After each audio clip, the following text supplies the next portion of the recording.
Hii nyumba yote ni ya kwako? Bwana Manota bwana. Mbona hii nyumba ya kawaida sana hii?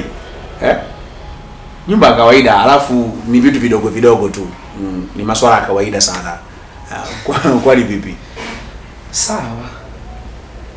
Ila ongea. Usijali, tuachie naye. Sasa Bwana Manota, mimi na mwenzangu hapa, mke wangu, tumekubaliana kwamba wewe utaishi hapa. Mimi nitaishi hapa? Ya, utaishi hapa kuanzia leo. Kaka, kwanza mimi nitanguliza shukrani kwa ukarimu wako kunipokea na kunitaka mimi niishi na wewe hapa.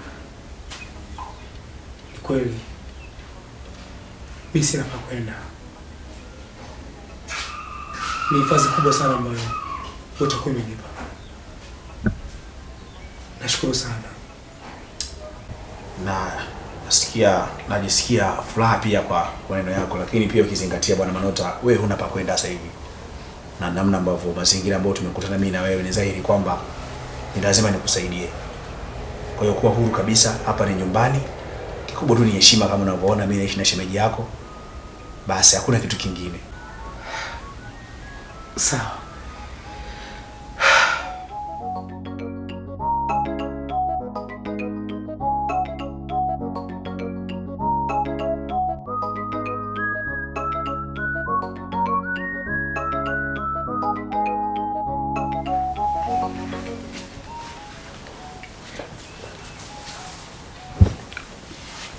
Bwana Manota.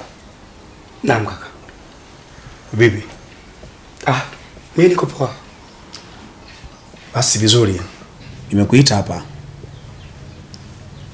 Kuna jambo ambalo nimekuwa nikilifikiria kwa muda mrefu sana. Na nimekuwa nikilifanyia utafiti. Unajua umekaa muda sasa hapa kwangu na ukizingatia wewe ni kijana. Pale kazini kwangu napofanya kazi mimi, nimekutafutia kazi. Kazi? Ndiyo. Kazi gani? Ni kazi tu ya kawaida. Nataka uwe dalali. Dalali? Ndiyo. Lakini sikuna madalali wengine ambao wanafanya hiyo kazi. Bwana Manota, hiyo ni nafasi ambayo mimi nikutafutia, hata kama kuna wengine. Basi sawa. Kwanza mimi nitangulize shukrani, maana ukizingatia kweli mimi ni kijana. Alafu kukaa muda mrefu hapa nyumbani, kiuhalisia kuna wakati unachoka. Lakini kama kuna kazi ambako nitakuwa nakafanya kwa ajili ya kupata kipato chochote kile, inakuwa ni vizuri. Mimi nakushukuru sana. Na mimi nikushukuru kwa kukubali ombi langu, lakini pia nikuahidi kwamba nitakuwa bega kwa bega na wewe. Jambo lolote lile ambalo litakaa sawa, tunazungumza. Nafikiri kuanzia kesho tuanze kupeana majukumu ili basi tupige kazi. Haina shida. Basi sawa, mimi niko hapa. Mimi niko ndani.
Boss karibu. Asante.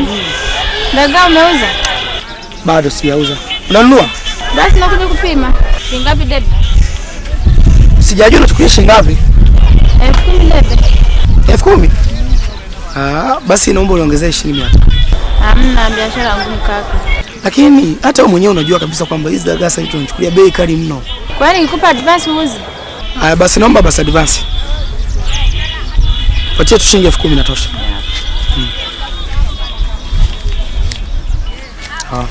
Basi sawa, kwenye saa 9 hivi itakuwa tayari.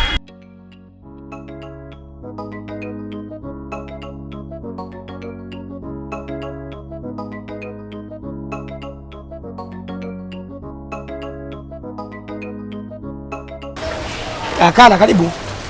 Asante bwana Manota. Naona mambo yanaenda vizuri hapa. Umeelewa? Nadhani nilikuwa naokota konokono kule.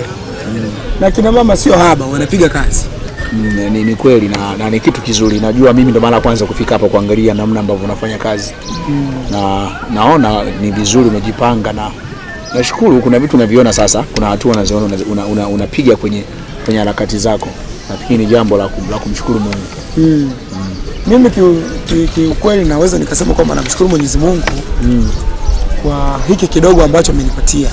Ndio. Na nadhani kazi zangu zinaenda vizuri. Bwana Manota, changamoto wazipo tu kwenye maisha. Chukua maframpeni hayo weka huko kabisa. Mimi labda Kala tu nipende kukushukuru kwanza. Kama isingekuwa wewe, hata hii hatua nilionayo kidogo nisingekuwa nayo. Ila kwa sasa mimi namshukuru sana Mwenyezi Mungu kwa hizi kazi ninazopiga na bado naendelea naishi kwako. Unaona? Naishi kwako kwa amani, hujawahi kunitukana, hujawahi kunitolea nje. Yaani wanakaa. Mama vipi? Jackie. Yes. Hizi ndo umeleta? Ndo hizi.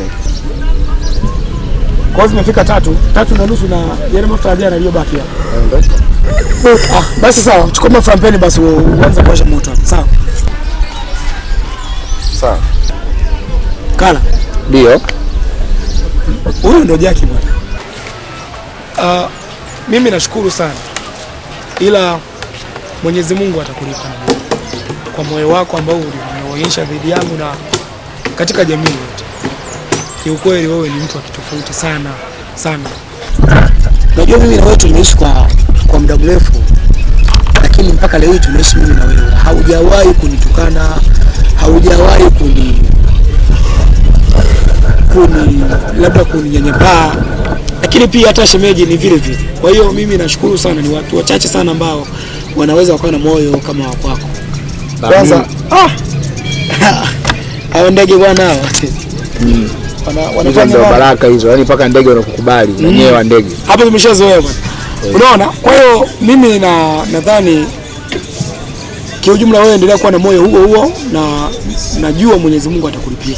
Asante, mimi nashukuru pia kwa kutambua hilo. Lakini pia nikwambie kitu kimoja kwamba endelea kupambana, usikate tamaa, angalia ulikotoka. Changamoto wazipo tu na sisi pia tumezipitia na mpaka leo tunazipitia. Ila tu mimi nikukumbushe, unaliona lile eneo lote lile. Lile eneo lote nilichukua, kuna wakati litakuja kufyekwa, lakini pia naweka chanja zote huko. Wateja ni wengi. Kuna wateja wa Arusha, Kenya, maendeleo yanaongezeka. Namshukuru Mwenyezi Mungu kweli. Sasa bwana Manota, mimi nashukuru kwa sababu nilipita kukuona mara moja. Na ingawa wewe kufika hapa ila kwa maelekezo ambayo ulikwisha nipatia kwamba unajishughulisha na hizi shughuli hapa.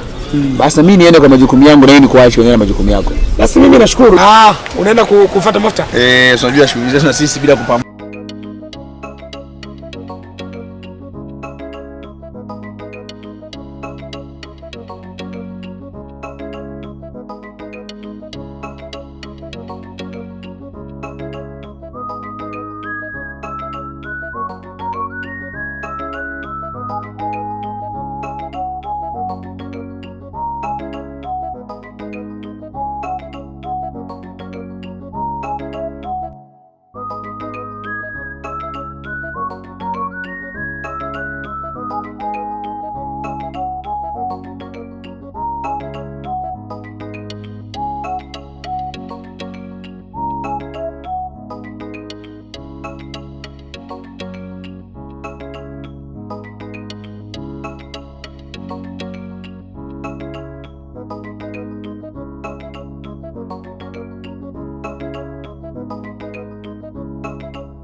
Mimi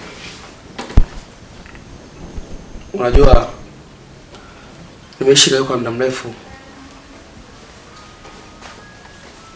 kwako, tukiwa na shemeji, na mimi nafadhaika kwa kumkosa kwa sababu ni jambo la msingi ambalo naenda kuliongea. Shemeji yao kama unavyojua, kuna wakati hapa nyumbani washindi anakuwa kwenye shughuli zake huko, mihangaiko yake. Lakini pia kama kuna jambo la heri ambalo nataka kuongea shemeji yako akiwepo, unaweza kuzungumza. Akija basi nitamrejeshea au nitamwambia.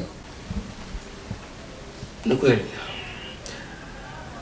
Mimi swala langu ni dogo sana, sio kwamba ni kubwa ni dogo, lakini kwa upande wangu mimi ni kubwa na ni muhimu kulifanya hivyo.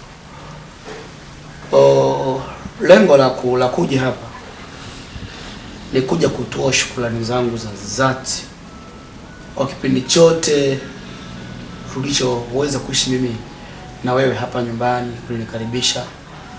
Na kama kuna wakati labda niliwakosea, naamini mnisamehe na tuliishi kwa furaha na maisha mengine kuendelea. Mpaka leo hii naenda kujitenga. Kwa hiyo nisingependa wala nisingeweza kuvumilia kuishi kule bila kuja kutoa shukrani zangu za dhati, hususan kwako wewe na shemeji yangu. Bwana Manota, kwanza kabisa nikupe hongera, nikupongeze kwa kujitegemea huko na kwenda kuanza maisha mapya. Lakini kitu kingine nikupongeze kwa kurudi nyuma kukumbuka ulikotoka. Ni watu wachache sana ambao walisaidiwa, lakini wanapofanikiwa huwa harudi nyuma kwa ajili ya kuwashukuru waliowasaidia. Lakini kwako imekuwa tofauti. Na kitu kingine, shukrani tumezipokea. Na mimi na shemeji yako tumezipokea kwa mikono miwili. Na kuhusu kuishi na sisi hapo, wewe labda katika changamoto za hapa na pale za mambo mengine uliishi na sisi vizuri kabisa. Hakuna sehemu unatukwaza kama binadamu, tunakiri kabisa. Niongeza ni kwamba sasa utaishi na watu wengine huko. Na tayari naamini una marafiki ambao unao. Uishi nao basi vizuri kama ulivyoishi na sisi hapo vizuri. Mimi nimekuelewa. Na jambo lingine kubwa ambalo limenileta ni unajua nyumba niliyonunua kidogo ni kubwa. Kwa hiyo kiujumla siwezi kuihudumia. Na katika mazingira haya mimi sio mwenyeji kivile. Kwa hiyo nilikuwa nahitaji kupata angalau mtu wa kunisaidia kazi za ndani. Namaanisha binti wa kazi. Nikasema nije kwako kwa sababu wewe ni mwenyeji na unaweza kunisaidia kwa haraka zaidi. Nimestuka kidogo niliposikia msaidizi, nikajua labda tukutafutie mke sasa. Unaanza maisha mapya na mke. Kuhusu hilo mambo ni ya wanawake. Ingawa pia mimi naweza kufanya kwa uchache sana, lakini kwa uhakika zaidi na kwa haraka, basi nafikiri shemeji yako anaweza akasaidia hili. Nafikiri akija jioni nitamwambia. Na mimi nikutoe wasiwasi tu kwamba hili limeisha. Utapata mfanyakazi wa ndani na tena mzuri na mwaminifu kabisa. Wala usiwe na wasiwasi. Ondoa shaka. Hapana shida. Basi mimi nikuombe kitu kimoja. Bwana, nyumbani kwangu kwa kuwa jiko limeshaanza kuwaka bwana. Kwa nahitaji kasamaki kidogo. Kesho asubuhi. Kwa nitakuja kwa Mwaroni. Karibu sana, usijali. Karibu sana. Utapata. Mbogo utapata. Wala ile shida kabisa. Karibu bwana. No.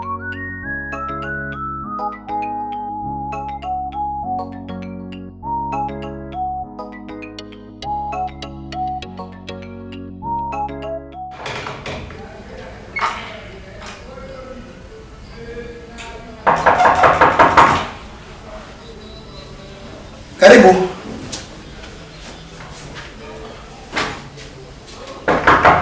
Nakuja. Oh.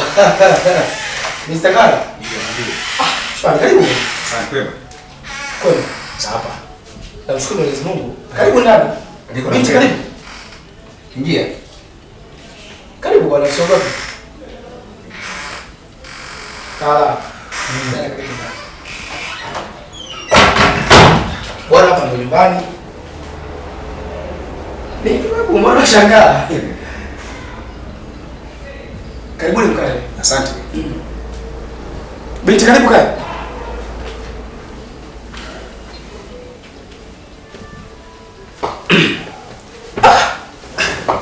Bwana mkubwa, Njoo hapa. Kaa hapa wewe. Njoo kae hapa. Hebu njoo hapa. Sio mabe basi kaa. Njoo hapa. Takachafua. Hamna. Hebu njoo hapa. Hizo chafuki hizi. Tosha nikesha haya. Kaa bwana. Njoo hapa. Hebu njoo hapa. Bwana Mota. Kwema lakini. Kwema. Namshukuru Mwenyezi Mungu. Ndugu yangu. Mimi nilidhani utapotea. Kupotea wapi bana, serikali yetu Mama Samia hii. Inayopiga mwingi imeweka anwani kila kona. Ni kweli. Na mimi niko nimejegesha. Jamani.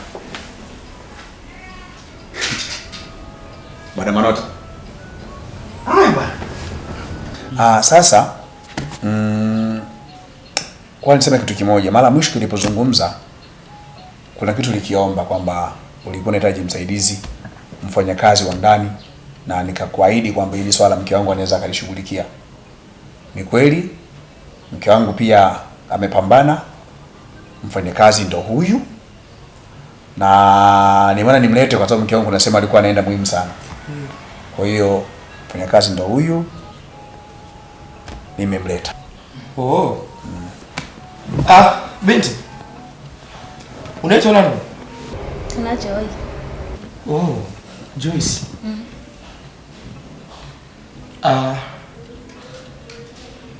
Kala. Mimi nadhani umefika muda mwafaka kabisa. Maana leo sina busy yote wala sijapokea oda yoyote. Na Joyce bwana, karibu sana. Hapa jisikie amani, jisikie huru, hapa ni nyumbani. Naleta. Sasa Joy, huyu ndo bosi wako. Anaishi peke yake. Maana yake mtakuwa mnaishi wawili sasa hapa nyumbani. Sawa? Na hakikisha unamsikiliza. Unamsikiliza na kuhusu mambo ya mishahara nyewe mtakubaliana. Ila mimi naamini ni mtu mzuri, ataulipa mshahara mzuri. Kikubwa ni kuwa makini. Umenielewa? Ni nyumba lote wawili tu. Ama shetani wako. Sasa bwana Manota. Mimi naomba nikuache. Basi mimi nashukuru, lakini hata kinywaji ndugu yangu. Ipo siku nitakuja kwa ajili yangu bwana. Kwa leo nimemleta huyu, sawa? Basi sawa. Basi usisahau kuja na shemeji. Na kabla ya kuja mimi nawafuata. Usijali. Joy. Sasa unataka kwenda wapi? Sio mbaya. Wewe bwana, wewe nenda ili kusudi. Haya bwana. Nakufuata huko.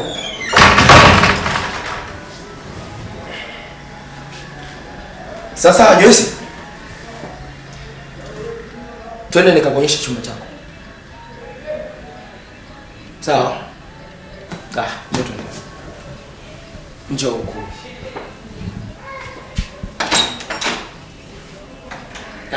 Bwana. Pita.